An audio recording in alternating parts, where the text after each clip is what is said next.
Hello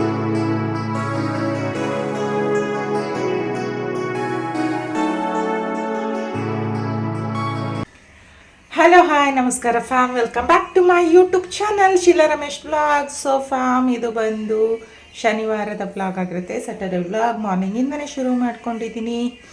ಇವಾಗ already coffee round ಎಲ್ಲ ಮುಗೀತು. ಆ್ಯಂಡ್ ಹಸ್ಬೆಂಡು ಮಗನ ಕ್ರಿಕೆಟಿಂದ ಕರ್ಕೊಂಡು ಬರೋಕ್ಕೆ ಹೋದರು. ಅವರಿಗೋಸ್ಕರ ನಾನು ಇಲ್ಲಿ ನೋಡಿ ಗಂಜಿ ಕೂಡ ರೆಡಿ ಮಾಡಿದ್ದೀನಿ. ಬಂದರು ಕ್ರಿಕೆಟಿಂದ, ಅವರಿಗೆ ಇವಾಗ ಗಂಜಿ ಕೊಟ್ಟು ಅವರಿಗೆ ಕಾಫಿನ ಮಾಡಿಕೊಡ್ಬೇಕು. ಸೊ ಇವತ್ತಿನ ಒಂದು ವ್ಲಾಗ್ ಮಾರ್ನಿಂಗಿಂದನೇ ಶುರುವಾಗಿದೆ. ಇವತ್ತಿನ ದಿನ ಪೂರ್ತಿ ಕಂಪ್ಲೀಟಾಗಿ ಹೆಂಗಿರುತ್ತೆ ನಾನು ನಿಮ್ಮ ಜೊತೆ ಶೇರ್ ಮಾಡ್ತೀನಿ.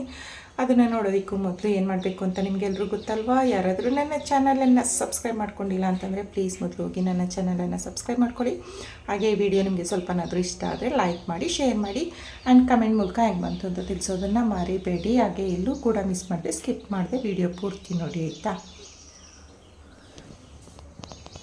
ಬಂದರೆ ನಾನು ಮಾರ್ನಿಂಗ್ ಟಿಫನಿಗೆ ಅಂತ ಹೇಳಿ ಪೊಂಗಲ್ನ ಮಾಡ್ಕೊಳ್ಳೋಣ ಅಂತ ಹೇಳಿ ಹಸಿರು ಬೇಳೆ ಬಿಸಿ ಮಾಡ್ತಾಯಿದ್ದೀನಿ. ತಿಂಡಿಗೆ ಪೊಂಗಲ್ ಮಾಡಿಬಿಟ್ಟು ಕಾಯಿ ಚಟ್ನಿ ಮಾಡಿಬಿಟ್ಟು ಇವತ್ತು ಸ್ಯಾಟರ್ಡೆ ಆಗಿರೋದ್ರಿಂದ ಬೇಗ ಕೆಲಸ ಎಲ್ಲ ಮುಗಿಸಿ ಪೂಜೆ ಮುಗಿಸಿ ದೇವಸ್ಥಾನದ ಕಡೆ ಹೋಗಿ ಬರಬೇಕು. ಅದಾದಮೇಲೆ ಸ್ವಲ್ಪ ಹಂಗೆ ಹೊರಗಡೆ ಹೋಗೋಣ ಅಂತ ಅಂದ್ಕೊಂಡಿದ್ದೀನಿ. ನೋಡೋಣ ಏನಾಗುತ್ತೆ ಗೊತ್ತಿಲ್ಲ. ಅದಕ್ಕೆ ತಿಂಡಿ ಕೆಲಸನ ಮುಗಿಸ್ಕೊಳ್ಳೋಣ. ಹಾಗೆ ಇವಾಗ ಸೂಪರ್ವಾದಂಥ ಒಂದು ಪೊಂಗಲ್ ರೆಡಿ ಅಂತಲೇ ಹೇಳ್ಬೋದು.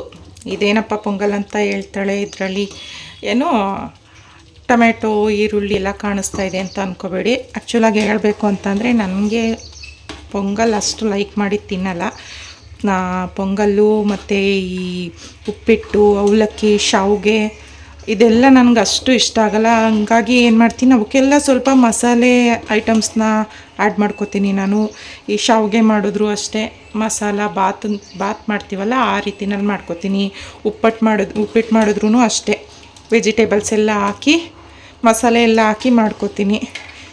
ಹಂಗೆ ಈಗ ಪೊಂಗಲ್ಲು ಅಷ್ಟೇ ಪ್ಲೇನ್ ಜಸ್ಟ್ ಬರೀ ಹಸಿರು ಬೇಳೆ ರೈಸು ಕೂಗಿಸ್ಬಿಟ್ಟು ಅದಕ್ಕೆ ಮೆಣಸಿನ್ಕಾಯಿ, ಕರ್ಬೇವಿನ ಸೊಪ್ಪು, ಜೀರಿಗೆ, ಸಾಸಿವೆ ಎಷ್ಟು ಒಗ್ಗರಣೆ ಕೊಟ್ಟರೆ ಅಷ್ಟು ಟೇಸ್ಟ್ ಅನಿಸಲ್ಲ ಅಂತ ಹೇಳಿ ನಾನು ಈರುಳ್ಳಿ ಮತ್ತು ಟೊಮೆಟೊ ಮತ್ತು ಕಾಯಿ ತುರಿ ಇದನ್ನೆಲ್ಲ ಚೆನ್ನಾಗಿ ಎಣ್ಣೆ ಅಥವಾ ತುಪ್ಪದಲ್ಲಿ ಚೆನ್ನಾಗಿ ಫ್ರೈ ಮಾಡಿ ಗೋಡಂಬಿ ಕೂಡ ಹಾಕ್ತಿದ್ದೆ ನಾನು. ನನಗೆ ಗೋಡಂಬಿ ಇಷ್ಟ ಆಗುತ್ತೆ ಯಾವ ಪಲಾವು ಆ್ಯಂಡ್ ಬಿರಿಯಾನಿ ಜೊತೆಗೆ ಬಿಸಿಬೇಳೆ ಬಾತು ಯಾವುದಕ್ಕೆ ಆದರೂ ನನಗೆ ಗೋಡಂಬಿ ಹಾಕಿದ್ರೆ ತುಂಬ ಇಷ್ಟ ಆಗುತ್ತೆ ಆಯಿತಾ. ಹಾಗಾಗಿ ನಾನು ಎಲ್ಲದಕ್ಕೂ ಆಲ್ಮೋಸ್ಟ್ ಗೋಡಂಬಿನ ಆ್ಯಡ್ ಮಾಡ್ತಾ ಇರ್ತೀನಿ. ಇವಾಗ ಏನಾಯಿತು ಅಂತಂದರೆ ಮರ್ತ್ಕೊಬಿಟ್ಟೆ ನಾನು. ಇವಾಗ ಜ್ಞಾಪಕ ಬಂತು, ಬಟ್ ಏನೂ ಮಾಡೋಕ್ಕಾಗಲ್ಲ. ಅದು ನೀಟಾಗಿ ಮಸಾಲೆ ಜೊತೆ ಮಿಕ್ಸ್ ಆಗಲ್ಲ ಇವಾಗ ಫ್ರೈ ಮಾಡಿ ಹಾಕಿದ್ರು. ಹಾಗಾಗಿ ಪರವಾಗಿಲ್ಲ ಅಂತ ಹೇಳಿ ಮಾಡಿದೆ. ನೋಡೋಕೆ ಸೂಪರ್ವಾಗಿ ಕಾಣಿಸ್ತೈತೆ. ಮಸಾಲೆ ಹಾಕಿರೋ ಏನು ಈರುಳ್ಳಿ, ಟೊಮೆಟೊ, ಕಾಯಿ ತುರಿ ಎಲ್ಲ ಹಾಕಿರೋದ್ರಿಂದ ಟೇಸ್ಟು ಕೂಡ ತುಂಬ ಚೆನ್ನಾಗಿರುತ್ತೆ. ಆ್ಯಂಡ್ ಅದ್ರ ಜೊತೆಗೆ ಬಂದರೆ ತೆಂಗಿನಕಾಯಿ ಚಟ್ನಿ ಕೂಡ ತರ್ತರಿಯಾಗಿ ರುಬ್ಬಿಟ್ಕೊಂಡಿದ್ದೀನಿ. ಹಾಗೆ ನಾನು ಪೊಂಗಲ್ ಮಾಡಿದಾಗೆಲ್ಲ ಆಲ್ಮೋಸ್ಟು ಉಪ್ಪಿಟ್ಟು ಮಾಡಿದಾಗ ಕಾಂಬಿನೇಷನ್ಗೆ ಕೇಸರಿ ಬಾತು ಆ್ಯಂಡ್ ಖಾರ ಪೊಂಗಲ್ ಮಾಡಿದಾಗ ಅದ್ರ ಕಾಂಬಿನೇಷನ್ಗೆ ಸ್ವೀಟ್ ಪೊಂಗಲ್ನ ಖಂಡಿತವಾಗ್ಲೂ ಮಾಡ್ತೀನಿ. ಇಲ್ಲ ಅಂತಂದರೆ ನನಗೂ ತಿನ್ನೋಕ್ಕಾಗಲ್ಲ, ನನ್ನ ಚಿಕ್ಕ ಮಗುಗೂ ತಿನ್ನೋಕ್ಕಾಗಲ್ಲ. ಅವನಿಗಂತೂ ಉಪ್ಪಿಟ್ಟು ಮಾಡಿದಾಗ ಕೇಸರಿ ಬಾತ್ ಇರಲೇಬೇಕು. ಸ್ವೀಟ್ ಪೊಂಗಲ್ ಮಾಡೋಣ ಅಂತ ಅಂದ್ಕೊಂಡೆ, ಬಟ್ ನಾನು ನನ್ನ ಲಾಸ್ಟ್ ವ್ಲಾಗಲ್ಲಿ ತೋರಿಸಿದ್ದೆ. ನೈಟು ಬಂದು ಕ್ಯಾರೆಟ್ ಹಲ್ವಾನ ಮಾಡಿದ್ದೆ ನೋಡಿ. ಮಾಡಿದ್ದೆ ಸ್ವಲ್ಪನೇ ಮಾಡಿದ್ದೆ, ಅದರಲ್ಲೂ ಇಷ್ಟಿದೆ. ಯಾಕೆ ಅಂತಂದರೆ ನಮ್ಮ ಮನೆಯಲ್ಲಿ ಸ್ವೀಟ್ ಯಾರೂ ಅಷ್ಟು ಪ್ರಿಪೇರ್ ಮಾಡಲ್ಲ ಜಾಸ್ತಿ. ಈಗ ನಾನಾದರೂ ಅಷ್ಟೇ ಲೈಟಾಗಿ ಸ್ವಲ್ಪ ತಿಂತೀನಿ, ಅದನ್ನೇ ತಿಂತಾ ಇರೋದು ಅಥವಾ ಹಾಕೊಂಡು ತಿನ್ಕೊಳ್ಳೋದು ಇದೆಲ್ಲ ಮಾಡಲ್ಲ. ಹಂಗಾಗಿ ನನ್ನ ಮಗ ಒಂದು 4-5 ವ್ಲಾಗ್ ಬ್ಯಾಕು ಹೇಳಿದ್ದ, ಶಿವರಾತ್ರಿ ಹಬ್ಬದಲ್ಲಿ ಮಾಡಿದ್ದಂತಹ ಶಾವಿಗೆ ಖೀರು ಅಷ್ಟು ಚೆನ್ನಾಗಿತ್ತು, ಅಷ್ಟೊಂದು ಡ್ರೈ ಫ್ರೂಟ್ಸ್ ಎಲ್ಲ ಹಾಕಿ ಮಾಡಿದ್ದೆ, ಅಷ್ಟು ಚೆನ್ನಾಗಿತ್ತು. ಅದನ್ನೇ 3-4 ಡೇಸ್ ಇಟ್ಕೊಂಡು ತಿಂದ್ವಿ. ಅದನ್ನು ಮಾಡಿದ್ದು ಸ್ವಲ್ಪ. ನಮ್ಮನೇಲಿ ಜಾಸ್ತಿ ಸ್ವೀಟ್ ಮಾಡಲ್ಲ, ಕಡಿಮೆನೇ ಮಾಡ್ಕೋತೀವಿ. ಆದರೂ ಕೂಡ ಅದು ಕೂಡ ಖಾಲಿಯಾಗಲ್ಲ ನಮ್ಮ ಮನೆಯಲ್ಲಿ. ಯಾಕೆ ಅಂತಂದರೆ ಅಷ್ಟಾಗಿ ಸ್ವೀಟ್ ಯಾರೂ ತಿನ್ನಲ್ಲ. ತಿಂದರೆ ನನ್ನ ಚಿಕ್ಕ ಮಗ ಒಂಚೂರು ತಿನ್ನಬೇಕಷ್ಟೆ. ಇನ್ನು ನಾವೆಲ್ಲ ಸ್ವಲ್ಪ ಏನು ತಿಂಡಿ ತಿನ್ನಬೇಕಾದ್ರೆ ಕಾಂಬಿನೇಷನ್ ಮಾಡ್ಕೊಂಡು ತಿನ್ಕೋತೀವಿ ಅಷ್ಟೇ. ಅದು ಬಿಟ್ಟು ಅದಾದಮೇಲೆ ಅದನ್ನೇ ಬೌಲ್ಗೆ ಹಾಕೊಂಡು ತಿನ್ನಬೇಕು ಅಂತೇಳಿ ತಿನ್ಕೊಳ್ಳೋದು ಇದೆಲ್ಲ ಮಾಡಲ್ಲ. ಹಾಗಾಗಿ ಸ್ವೀಟ್ನ ಸ್ವಲ್ಪ ಮಾಡಿದ್ರೂ ಕೂಡ ಉಳಿದ್ಬಿಡುತ್ತೆ, ಏನೂ ಮಾಡೋಕ್ಕಾಗಲ್ಲ. ಅದಾದಮೇಲೆ ಇಷ್ಟು ಬ್ಯೂಟಿಫುಲ್ಲು ಪೊಂಗಲ್ ಆ್ಯಂಡ್ ಕಾಯಿ ಚಟ್ನಿ ಇದೆಲ್ಲ ರೆಡಿ ಆಯಿತು. ಇವಾಗ ನೋಡಿ ತರಕಾರಿ ಎಲ್ಲ ಬಂದಿತ್ತು, ಸ್ವಲ್ಪ ತೆಗೆದಿಟ್ಟೆ. ಟೊಮೆಟೊ ಅಂತೂ ಸಿಕ್ಕಾಪಟ್ಟೆ ಚೆನ್ನಾಗೈತೆ. ಎಷ್ಟು ದಿನ ಟೊಮೆಟೊ ಅಷ್ಟು ಚೆನ್ನಾಗಿ ಬರ್ತಿರ್ಲಿಲ್ಲ, ಚಿಕ್ಕ ಚಿಕ್ಕದು. ನನ್ನ ಹತ್ರ ಓಲ್ಡ್ ಟೊಮೆಟೊ ಇದೆ, ತೋರಿಸ್ತೀನಿ ಹೇಳಿ. ಆ ರೀತಿನಲ್ಲಿ ಬರ್ತಿತ್ತು. ನನಗಂತೂ ಆ ರೀತಿನಲ್ಲಿ ಟೊಮೆಟೊ ಎಲ್ಲ ಇದ್ದರೆ ಒಂದು ಸ್ವಲ್ಪನೂ ಇಷ್ಟ ಆಗಲ್ಲ. ಬಟ್ ಇವತ್ತು ತುಂಬ ಚೆನ್ನಾಗಿತ್ತು ನೋಡಿ. ಈ ಥರ ಬರ್ತಿತ್ತು ಟೊಮೆಟೊ ಎಲ್ಲ. ನನಗದು ಅಷ್ಟು ಇಷ್ಟ ಆಗ್ತಿರ್ಲಿಲ್ಲ, ಆದರೂ ಏನೂ ಮಾಡೋಕ್ಕಾಗಲ್ಲ, ಯೂಸ್ ಮಾಡೋಕ್ಕೆ ಬೇಕೇ ಬೇಕಲ್ಲ ಅಂತ ಹೇಳಿ ತೊಗೋತಾಯಿದ್ದೆ. ಇವತ್ತು ಇಷ್ಟು ಚೆಂದ ಟೊಮೆಟೊ ಬಂತು. ನನಗೆ ಇಷ್ಟು ಚೆನ್ನಾಗಿ ದಪ್ಪಕ್ಕೆ ಆ್ಯಂಡ್ ಫುಲ್ಲು ರೆಡ್ಡಾಗಿರುವಂಥ ಕಾಯಿ ತೊಗೊಂಡು ಮನೇಲಿ ಇಟ್ಕೊಂಡು ಹಣ್ಣು ಮಾಡ್ಕೊಳ್ಳೋಣ ಅಂತ ದೇವ್ರ ಕಾಯಿಯೆಲ್ಲ ತೊಗೊಳೋದೆಲ್ಲ ಇಲ್ಲ. ಇಷ್ಟು ಚೆನ್ನಾಗಿರಬೇಕು ಟೊಮೆಟೊ. ಹಂಗಾಗಿ ಇದನ್ನು ಕೂಡ ತೊಗೊಂಡೆ. ಮತ್ತು ಸಾಂಬಾರಿಗೆ ಬಂದು ಏನು ಮಾಡೋದು ಅಂತ ಯೋಚನೆ ಮಾಡ್ತಾ ಇದ್ದಾಗ ಕೋಸಿತ್ತು. ಮೊನ್ನೆ ವೆಜ್ ಫ್ರೈಡ್ ರೈಸ್ಗೆ ತೊಗೊಂಡಿದ್ದಂಥ ಕೋಸಿತ್ತು ಆಯಿತಾ. ಕೋಸು ಹಾಕಿ ಪಲ್ಯ ಮಾಡಿಬಿಟ್ಟು ಬಸ್ಸಾಂಬಾರು ಮಾಡೋಣ ಅಂತ ಹೇಳಿ ಹಸಿರು ಕಾಳು ಕೂಡ ಹಾಕಿ ಪಾತ್ರೆಯಲ್ಲಿ ನೋಡ್ತಿರ್ಬೋದು ನೆನೆಯಕ್ಕೆ ಹಾಕಿದ್ದೀನಿ. ಆದರೆ ಅದ್ರ ಮಧ್ಯದಲ್ಲಿ ಏನಪ್ಪ ಆಯಿತು ಅಂತ ಹೇಳಿದ್ರೆ, ತರಕಾರಿ ಎಲ್ಲ ತೊಗೊಳೋದಕ್ಕೆ ಹೋದ್ನಲ್ಲ, ಸೊಪ್ಪು ಸಿಕ್ತು. ಎಷ್ಟು ಚೆನ್ನಾಗಿದೆ ನೋಡಿ, ಸಿಕ್ಕಾಪಟ್ಟೆ ಫ್ರೆಶ್ ಆಗಿತ್ತು. ಆ್ಯಂಡ್ 10 ರೂಪಾಯಿ ಇಷ್ಟು ಸೊಪ್ಪಿಗೆ ಅಷ್ಟೇ. ಹಂಗಾಗಿ ಉಪ್ಪು ಸಾಂಬಾರು ಮಾಡ್ಕೊಳ್ಳೋಣ, ಸೊಪ್ಪು ಬೇಳೆ ಹಾಕ್ಕೊಂಡು ಉಪ್ಪು ಸಾಂಬಾರು ಮಾಡ್ಕೊಂಡ್ರೇ ಸಿಕ್ಕಾಪಟ್ಟೆ ಇಷ್ಟ ಆಗುತ್ತೆ. 2 ತುತ್ತು ಜಾಸ್ತಿ ತಿನ್ಬೋದು. ಹಂಗಾಗಿ ಉಪ್ಪು ಸಾಂಬಾರು ಮಾಡೋಣ ಅಂತ ಹೇಳಿ ಸೊಪ್ಪನ್ನ ತೊಗೊಂಡಿದ್ದೀನಿ. ಇವಾಗ ಏನು ಮಾಡ್ತೀನಿ ಅಂತ ಅಂದರೆ, ಇವಾಗ ಮಾಡ್ಕೊಳ್ಳಲ್ಲ ಆಯಿತಾ. ಇವಾಗ ಪೊಂಗಲ್ ತಿನ್ನೋದೇ ಸ್ವಲ್ಪ ಲೇಟು. ಹಸ್ಬೆಂಡ್ ಗಂಜಿ ಎಲ್ಲ ಕುಡ್ದೋಗಿರ್ತಾರಲ್ಲ, ಅವ್ರೇನೇ ಇದ್ದರೂ 10:30, 11 ಈ ಥರ ಆಗುತ್ತೆ ಬಂದು ಗಂಜಿ ಕುಡಿಯೋಷ್ಟರಲ್ಲಿ. ನಾನು ಸ್ವಲ್ಪ ತಿಂಡಿ ಲೇಟೆ. ನಾನು ಆಗಲೇ ಹೇಳ್ದಂಗೆ ದೇವಸ್ಥಾನಕ್ಕೆ ಹೋಗೋಣ ಅಂತ ಅಂದ್ಕೊಂಡಿತ್ತು, ಬೇಗ ಕೆಲಸ ಮುಗಿಸಿ. ಬಟ್ ಕೆಲಸ ಮುಗಿಲಿಲ್ಲ. ಹಂಗಾಗಿ ಸಂಜೆ ಹೋದ್ರಾಯ್ತು. ಮತ್ತು ನನಗೂ ಬೆಳಗ್ಗೆ ಹೋಗೋದಕ್ಕಿಂತ ಸಂಜೆ ಹೋಗೋದು ಇಷ್ಟ ಆಗುತ್ತೆ. ಯಾಕೆಂದರೆ ಬೆಳಗ್ಗೆ ಕೆಲಸ ಮತ್ತು ಅಲ್ಲಿ ವರ್ಕರ್ಸ್ಗಳಿಗೆಲ್ಲ ಟೀ ಕಾಫಿ ಏನಾದರೂ ಮನೆ ಹತ್ರ ಕೇಳಕ್ಕೆ ಬಂದರೆ ಮನೆ ಹತ್ರ ಇರಬೇಕು ಅಂತೇಳಿ ಸಂಜೆ ಟೈಮ್ ಹೋದರೆ ಆರಾಮ್ಸೆ ಒಂದು ಹಾಫ್ ಆನ್ ಅವರ್ ಕೂತಿದ್ದು ರಿಲ್ಯಾಕ್ಸ್ ಆಗಿ ಬರ್ಬೋದು ದೇವಸ್ಥಾನದಲ್ಲಿ. ಹಂಗಾಗಿ ಸಂಜೆಗೆ ಹೋಗೋಣ ಅಂತ ಹೇಳಿ ಡಿಸೈಡ್ ಮಾಡಿಕೊಂಡೆ. ಮಧ್ಯಾಹ್ನಕ್ಕೆ ಸಾಂಬಾರು ಅವಶ್ಯಕತೆ ಏನಿಲ್ಲ, ಯಾಕಂದರೆ ಈಗ ಹೇಳಿದ್ನಲ್ಲ ತಿಂಡಿ ತಿನ್ನೋದೇ ಲೇಟು. ಅದೆಲ್ಲ ತಿಂದಮೇಲೆ ಮಧ್ಯಾಹ್ನಕ್ಕೆ ಈ ಬಿಸಿಲಲ್ಲಂತೂ ಮಧ್ಯಾಹ್ನ ಊಟ ಮಾಡೋದನ್ನೇ ಸ್ಟಾಪ್ ಮಾಡಿಬಿಟ್ಟಿದ್ದಾರೆ ನಮ್ಮ ಯಜಮಾನ್ರಂತೂ. ಅದರಲ್ಲೂ ತಿಂದರೆ ಒಂದು ಸ್ವಲ್ಪ ಲೈಟಾಗಿ ಮೊಸರನ್ನ ಮಜ್ಜಿಗೆನ ಈ ಥರ ತಿಂತಾರೆ. ಹಾಗಾಗಿ ಮಧ್ಯಾಹ್ನ ಸಾಂಬಾರು ಏನು ಮಾಡಲ್ಲ. ಬಟ್ ಇವಾಗ ಇದನ್ನೆಲ್ಲ ಎತ್ತಿಟ್ಬಿಡ್ತೀನಿ. ನಾನು ಇನ್ನೂ ಕೆಲಸ ಎಲ್ಲ ಮುಗಿಸಿ ಸ್ನಾನ ಪೂಜೆ ಎಲ್ಲ ಮುಗಿಸಿ ದೇವಸ್ಥಾನದಿಂದ ಹೋಗಿ ಬರೋಷ್ಟರಲ್ಲಿ ಲೇಟಾಗಿಬಿಡುತ್ತೆ. ಇವಾಗ ಇದೆಲ್ಲ ಹೆಚ್ಚಿಟ್ರೆ ಸಂಜೆಗೆ ಬಂದು ಫಟಾಫಟ್ ಅಂತೇಳಿ ಅಡುಗೆ ಕೆಲಸನ ಮುಗಿಸ್ಕೋಬೋದು. ಹಾಗಾಗಿ ಇವಾಗ ತಿಂಡಿ ತಿನ್ನುವಷ್ಟರಲ್ಲಿ ಇಲ್ಲ. ಇವಾಗ ತಿಂಡಿ ತಿನ್ಕೊಂಡು ಬಂದು ಸೊಪ್ಪೆಲ್ಲ ಬಿಡಿಸಿಟ್ಟು ಕೋಸು ಮತ್ತು ಸಾಂಬಾರಿಗೆ ಬೇಕಾಗಿರೋದು ಪಲ್ಯಕ್ಕೆ ಬೇಕಾಗಿರೋದು ಎಲ್ಲನೂ ಹೆಚ್ಚಿಟ್ಟು ಕೆಲಸ ಶುರು ಮಾಡ್ತೀನಿ ಆಯಿತಾ.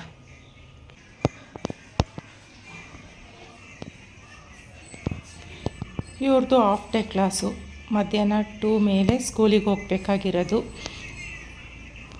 ಇವತ್ತಿಂದ 2nd PUC ಅವ್ರಿಗೆ ಎಕ್ಸಾಮ್ ಇರೋ ಕಾರಣ ಎಕ್ಸಾಮ್ ಸೆಂಟರು ಸ್ಕೂಲಲ್ಲೂ ಬೀಳುತ್ತೆ. ಹಂಗಾಗಿ ಬೆಳಿಗ್ಗೆಯಿಂದ ಮಧ್ಯಾಹ್ನದ ತನಕ 2nd PU ಮಕ್ಕಳುಗಳಿಗೆ ಎಕ್ಸಾಮ್ನ ಬರೆಸಿ, ಅದಾದಮೇಲೆ ಮಧ್ಯಾಹ್ನದ ಮೇಲೆ ಇವರಿಗೆ ಸ್ಕೂಲ್ ಸ್ಟಾರ್ಟ್ ಆಗುತ್ತೆ. ಇವ್ರಿಗೆ ಎಕ್ಸಾಮ್ ಇಲ್ಲ. ಎಕ್ಸಾಮ್ ಇವ್ರಿಗೆ ಇನ್ನೂ 15 ಡೇಸ್ ಮೇಲಿದೆ. ನೆಕ್ಸ್ಟು ಮಾರ್ಚು 17th 18th ಇರಬೇಕು ಅವ್ರಿಗೆ ಸ್ಟಾರ್ಟ್ ಆಗೋದು ಎಕ್ಸಾಮು. ಅಲ್ಲಿ ತನಕ ಫಸ್ಟ್ ಇಯರ್ PUCದು ಮುಗಿಬೇಕಲ್ಲ. ಮಧ್ಯಾಹ್ನ 2 ಗಂಟೆಗೆ ಅವ್ರ ಕ್ಲಾಸ್ ಇರೋದು. ಇವಾಗ ಮಧ್ಯಾಹ್ನದ ತನಕ ಹಿಂಗೇ ಫೋನ್ ನೋಡ್ಕೊಂಡು ಕೂತಿರ್ತಾರೆ. ಎದ್ದೊತ್ತಿಂದ ಇದೇನೇ ಮಾಡೋರೆ. ನನಗೊಂದು ಕಾಯಿ ಸುಲ್ಕ ಬಂದು ಕೊಟ್ಬಿಟ್ಟು ಹಾಲು ತೊಗೊಬಂದು ಕೊಟ್ಬಿಟ್ಟು ಫೋನ್ ನೋಡ್ಕೊಂಡು ಹಿಂಗೆ ಟೈಮ್ ಕಳೀತಾ ಇರೋದೇನೆ. ಕ್ರಿಕೆಟ್ಗೆ ಹೋಗಿದ್ದು ಬಂದರು. 5:30ಗೆ ಎದ್ದು ಕ್ರಿಕೆಟ್ಗೆ ಹೋಗಿ ಬಂದು ನನಗೆ ಹಾಲು ತಂದು ಕೊಟ್ಬಿಟ್ಟು ಒಂದು ಕಾಯಿ ಸುಲ್ ಕೊಟ್ಬಿಟ್ಟು ವರ್ಕರ್ಸ್ಗಳಿಗೊಂದು ರೊಟ್ಟಿ ತಗೊಂಡು ಹೋಗಿ ಕೊಟ್ಬಿಟ್ಟು ಫೋನ್ ನೋಡ್ಕೊಂಡು ಕೂತಿರೋದೇನೆ. ಇದೇನೇ ಮಾಡ್ತಿರೋದು ಮನೆಯಲ್ಲಿ. ಇವಾಗ ತಿಂಡಿ ತಿಂದ್ಕೊಂಡು ಗ್ರೌಂಡ್ಗೆ ಹೋಗ್ತಾರೆ ಒಂದು ರೌಂಡ್ ಆಟ ಬರೋಕ್ಕೆ. ಸ್ಕೂಲ್ ಇಲ್ಲ ಅಂತಂದರೆ ಇದೇನೇ ಕೆಲಸ. ಮತ್ತೆ ಬೈಯೋಂಗಿಲ್ಲ, ಹೇಳುವಂಗಿಲ್ಲ, ಏನು ಮಾಡೋಕ್ಕಾಗಲ್ಲ. ಇಲ್ಲಿ ಬಂದರೆ ಹಿಂಗೆ ತುಂಬ ಪಾತ್ರೆ ಬಿದ್ದಿದೆ, ಪಾತ್ರೆ ತೊಳಿಬೇಕು. ಇವಾಗ ಇಷ್ಟು ಕೆಲಸ ಎಲ್ಲ ಈಗ ತಿಂಡಿ ತಿಂದ್ಬಿಟ್ಟು ಚಕ್ಕ ಅಂತ ಮುಗಿಸೋಣ. ಹಾಗೆ ಇವಾಗ ತಿಂಡಿ ತಿನ್ನೋಕ್ಕೆ ಅಂತ ಹೇಳಿ ಹೋಗ್ತಾ ಇದ್ದೀನಿ.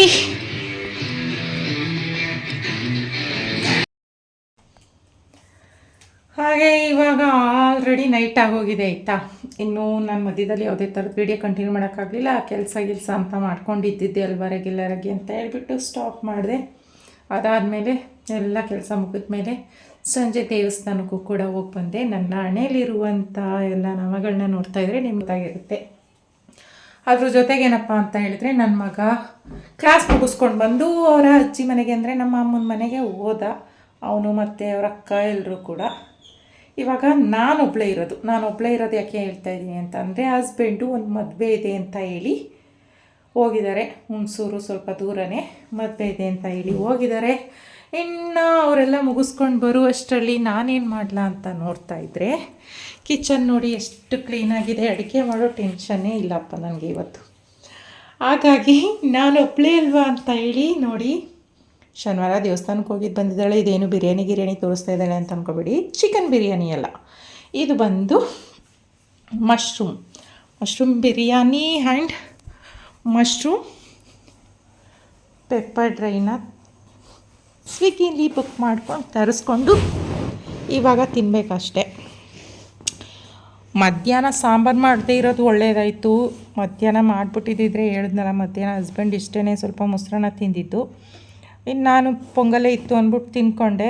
ಸಾಂಬಾರು ಮಾಡಿದರೆ ಖಂಡಿತ ಇವಾಗ ಅದು ಬೆಳಗ್ಗೆ ನಾಳೆ ಅದನ್ನೇ ತಿನ್ನಬೇಕಾಗಿತ್ತು. ಹೆಂಗೋ ಇವಾಗ ಮಾಡದೇ ಇರೋದಕ್ಕೆ ಹೆಚ್ಚಿಟ್ಟಿರೋದಿಲ್ಲ, ಹಂಗೆ ಇಟ್ಟಿರೋದಕ್ಕೆ ನಾಳೆ ಮಾಡ್ಕೋಬೋದು. ಈಗ ಸದ್ಯಕ್ಕೆ ಸೂಪವಾಗಿರುವಂಥ ಸಿಕ್ಕಾಪಟ್ಟೆ ಒಳ್ಳೆ ಫ್ಲೇವರ್ ಬರ್ತಾಯಿದೆ ಬಿರಿಯಾನಿ, ಮಶ್ರೂಮ್ ಅಂತೂ ಸಿಕ್ಕಾಪಟ್ಟೆ ಚೆನ್ನಾಗಿ ಹಾಕಿದ್ದಾರೆ. ನೋಡ್ತಾ ಇರ್ಬೋದು ನೀವು, ಮಶ್ರೂಮೇ ಐತೆ ಬರೀ. ಒಳ್ಳೆ ಕ್ವಾಲಿಟಿನೂ ಕೊಟ್ಟವ್ರೆ, ಕ್ವಾಂಟಿಟಿ ಕೊಟ್ಟವ್ರೆ, ಕ್ವಾಲಿಟಿ ನೋಡ್ತೀನಿ.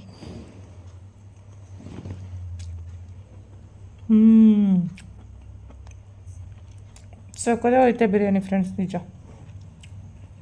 ಓಕೆ, ಮತ್ತು ನಾನು ಇವಾಗ ಇದನ್ನು ತಿಂದ್ಬಿಟ್ಟು ಸಿಗ್ತೀನಿ ಆಯಿತಾ ನಿಮಗೆ. ಟೇಸ್ಟ್ ಅಂತೂ ಸಖತ್ತಾಗಿತ್ತು ಅಂತಲೇ ಹೇಳ್ಬೋದು. ನಿಜವಾಗ್ಲೂ ಆ ಪ್ರೈಸ್ಗೆ ಅಷ್ಟು ಒಂದು ಒಳ್ಳೆ ಗುಡ್ ಕ್ವಾಲಿಟಿ ಆ್ಯಂಡ್ ಕ್ವಾಂಟಿಟಿನಲ್ಲಿ mushroom biryani and mushroom pepper ಡ್ರೈನ ಕೊಟ್ಟಿದ್ರು. ತುಂಬ ಅಂದರೆ ತುಂಬಾ ಚೆನ್ನಾಗಿತ್ತು ಟೇಸ್ಟ್ ಅಂತೂ. ಹೊಟ್ಟೆ ತುಂಬ ಸಿಕ್ಕಾಪಟ್ಟೆ ಹಸ್ವಾಗ್ತಾಯಿತ್ತು. ಹೊಟ್ಟೆ ತುಂಬ ಚೆನ್ನಾಗಿ ತಿಂದಿದ್ದಾದಮೇಲೆ ಸ್ವಲ್ಪ ಬಟ್ಟೆ ಇದೆ.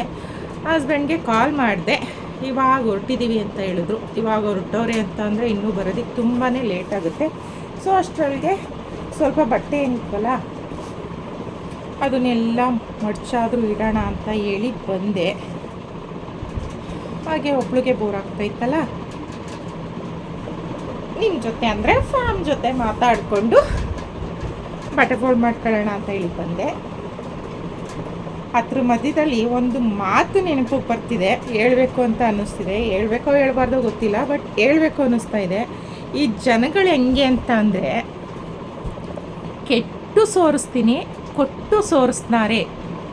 ನಮ್ಮ ಒಂದು ಹಳ್ಳಿ ಲ್ಯಾಂಗ್ವೇಜಲ್ಲಿ ಹೇಳುವಂಥ ಗಾದೆ ಮಾತಿದು. ಏನು ಹೇಳಿ?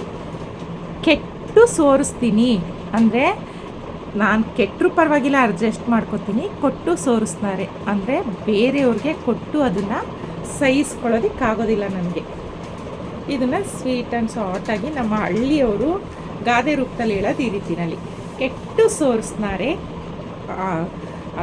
ಕೊಟ್ಟು ಸೋರಿಸ್ತಾರೆ, ಕೆಟ್ಟು ಸೋರಿಸ್ತೀನಿ ಅಂತ.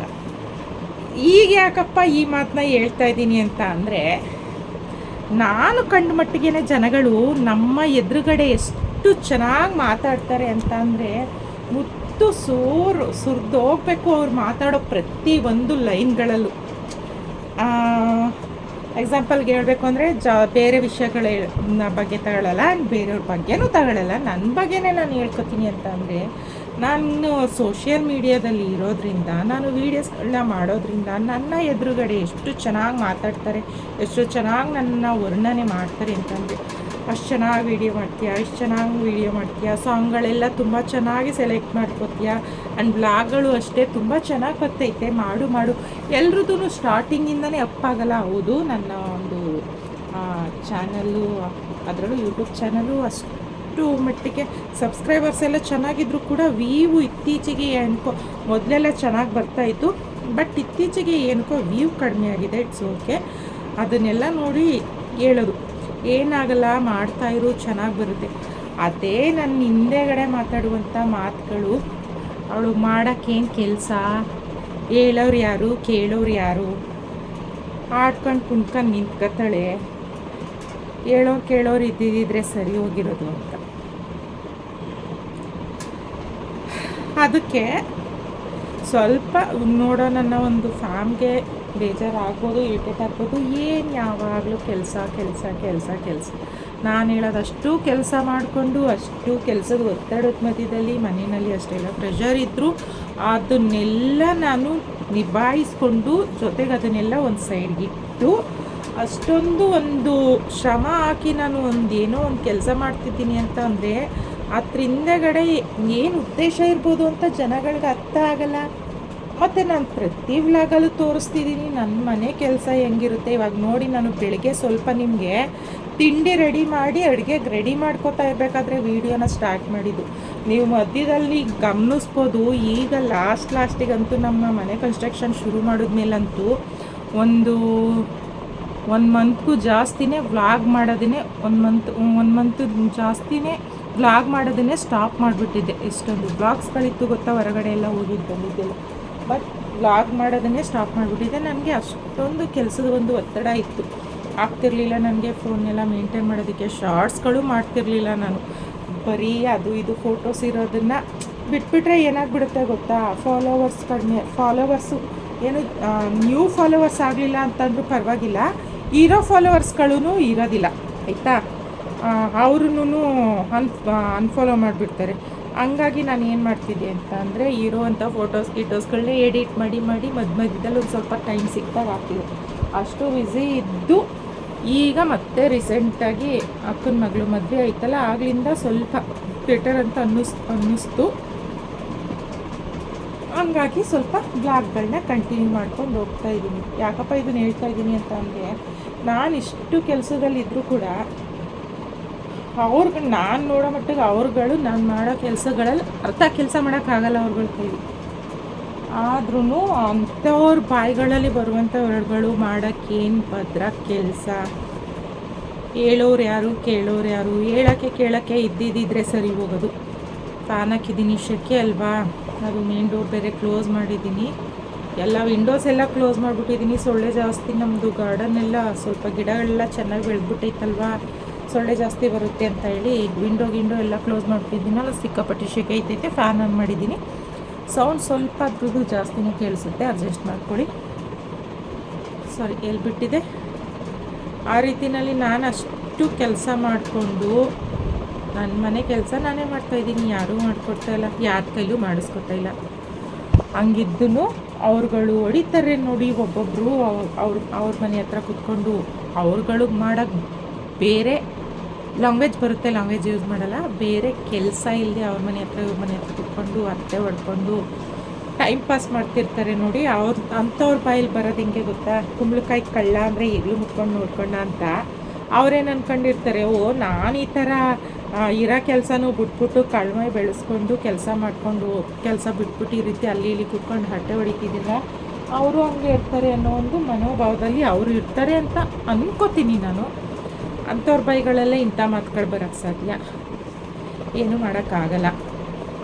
ಮಾತಾಡೋರು ಮಾತಾಡ್ಕೊಳ್ಳಿ, ಅನ್ನೋರು ಅಂದ್ಕೊಳ್ಳಿ, ಆಡೋರು ಆಡ್ಕೊಳ್ಳಿ. ಮೇಲೆ ನೋಡ್ತಿರುವಂಥ ಭಗವಂತನಿಗೂ ಗೊತ್ತಿರಬೇಕು ನಾವು ಎಷ್ಟು ಶ್ರದ್ಧೆಯಿಂದ ನಿಷ್ಠೆಯಿಂದ ಇದ್ದೀವಿ, ಎಷ್ಟು ಶ್ರಮ ಹಾಕಿ ನಮ್ಮ ಮನೆ ಸಂಸಾರ ಅಂತ ಹೇಳಿ ನಾವು ನಿಭಾಯಿಸ್ಕೊಂಡು ಹೋಗ್ತಾ ಇದ್ದೀವಿ ಅಂತ ನಮ್ಮ ಮನಸ್ಸಾಕ್ಷಿಗೂ ಕೂಡ ಗೊತ್ತಿದ್ದರೆ ಸಾಕು. ಇನ್ನು ಬೇರೆಯವ್ರು ಯಾರ ಹತ್ರನೂ ಅದನ್ನು ಸಾಬೀತುಪಡಿಸ್ಬೇಕಾಗಿಲ್ಲ. ಇಷ್ಟು ನಾನು ಹೇಳ್ತಾ ನಾನೇನು ಅತಿಯಾಗಿ ಕುಯ್ಯೋಕ್ಕೆ ಹೋಗಲ್ಲ, ಶೇರ್ ಮಾಡ್ಕೋಬೇಕು ಅಂತ ಅನ್ನಿಸ್ತು. ಇವಾಗ ಹೆಂಗಾಗಿದೆ ಅಂತ ಅಂದರೆ, ನನ್ನ ಫೀಲಿಂಗ್ಸ್ಗಳನ್ನೆಲ್ಲ ಶೇರ್ ಮಾಡ್ಕೊಳ್ಳೋದಕ್ಕೆ ಈ ಒಂದು ವ್ಲಾಗ್ ಅಂತ ಸ್ಟಾರ್ಟ್ ಮಾಡಿದಾಗ ಸುಮ್ಮನೆ ಮಾಡಿದ್ವಿ. ಸುಮ್ಮನೆ ಅನ್ನೋದಕ್ಕಿಂತ ಹೆಚ್ಚಾಗಿ ಹೇಳಬೇಕು ಅಂತ ಅಂದರೆ, ನಿಜ ಇವಾಗ ಎಲ್ಲರೂ ನಾನು ಅಷ್ಟು ದುಡ್ಡು ತೊಗೋತಿದ್ದೀನಿ, ಇಷ್ಟು ದುಡ್ಡು ತೊಗೋತಿದ್ದೀನಿ, ಅಷ್ಟು ಬಂತು ನನಗೆ, ಇಷ್ಟು ಬಂತು ನನಗೆ ಅಂತ ಅಂದಾಗ ನಾನಂತೂ ಬೇರೆಯವ್ರ ಥರ ನಾನು ದುಡ್ಡುಗಾಗಿ ಮಾಡಲಿಲ್ಲ. ಸುಮ್ಮನೆ ನಾನು ಇನ್ಸ್ಟಾಗ್ರಾಮು ಆಗ ಮಾಡ್ತೀವಿ, ಟಿಕ್ಟಾಕ್ ಎಲ್ಲ ನಾನು ಕೂಡ ಹಂಗೇ ಮಾಡ್ತಾಯಿದ್ದೆ. ಏನೋ ಒಂದು ಟೈಮ್ ಪಾಸ್ಗೆ, ಎಂಟರ್ಟೈನ್ಮೆಂಟ್ಗೆ, ನನ್ನಲ್ಲಿ ಏನೋ ಒಂದು ನನ್ನೊಳಗಿರುವಂಥ ಏನೋ ಒಂದು ಸಣ್ಣ ಪುಟ್ಟ ಕಲೆನ ಈ ರೀತಿಯಲ್ಲಿ ಹೊರಗೆ ಹಾಕೋಣ ಅಂತ ಹೇಳಿನೇ ಶುರು ಮಾಡಿದ್ದು. ಬಟ್ ಯೂಟ್ಯೂಬ್ನ ನಾನು ಯಾವುದೇ ಕಾರಣಕ್ಕೂ ಆ ರೀತಿನಲ್ಲಿ ಮಾಡಲಿಲ್ಲ. ಯೂಟ್ಯೂಬ್ನಲ್ಲಿ ನಾನು ಎಲ್ಲರೂ ಹೇಳ್ತಾ ಇರೋದನ್ನೇ, ಎಲ್ಲರೂ ಮಾಡ್ತಾ ಇರೋದನ್ನು ನೋಡಿ ಅದರಲ್ಲಿ ಏನೋ ಮಾಡ್ಬೋದು, ಮನೇಲಿ ಕೂತ್ಕೊಂಡು ನಾವು 4 ಕಾಸು ಸಂಪಾದನೆ ಮಾಡ್ಬೋದು ಅಂತಲೇ ಫ್ರೆಂಡ್ಸ್ ನಾನು ಯೂಟ್ಯೂಬ್ ಚಾನಲ್ನ ಓಪನ್ ಮಾಡಿದ್ದು, ಆಯಿತಾ. ಹಂಗಿದ್ದಾಗ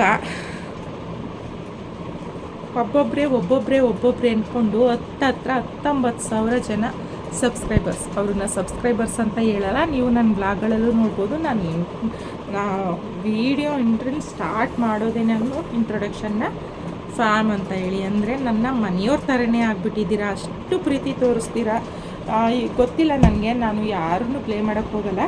ಬಟ್ ನಮ್ಮವರು ಅನ್ನೋದಕ್ಕಿಂತ ಹೆಚ್ಚಾಗಿ ನೀವೇನು ನನಗೆ ಗೊತ್ತಿರಲ್ಲ, ಗುರಿ ಇಲ್ಲ, ನನ್ನನ್ನು ಸಬ್ಸ್ಕ್ರೈಬ್ ಮಾಡ್ಕೊಂಡಿದ್ದೀರಾ, ನನ್ನ ವೀಡಿಯೋಸ್ನ ಅಷ್ಟೋ ಇಷ್ಟೋ ನನ್ನ ವೀಡಿಯೋಸ್ನ ನೋಡ್ತಾ ಇದ್ದೀರಾ, ಅಷ್ಟೋ ಇಷ್ಟೋ ನನ್ನ ವೀಡಿಯೋಸ್ನ ಲೈಕ್ ಮಾಡ್ತಾ ಇದ್ದೀರಾ.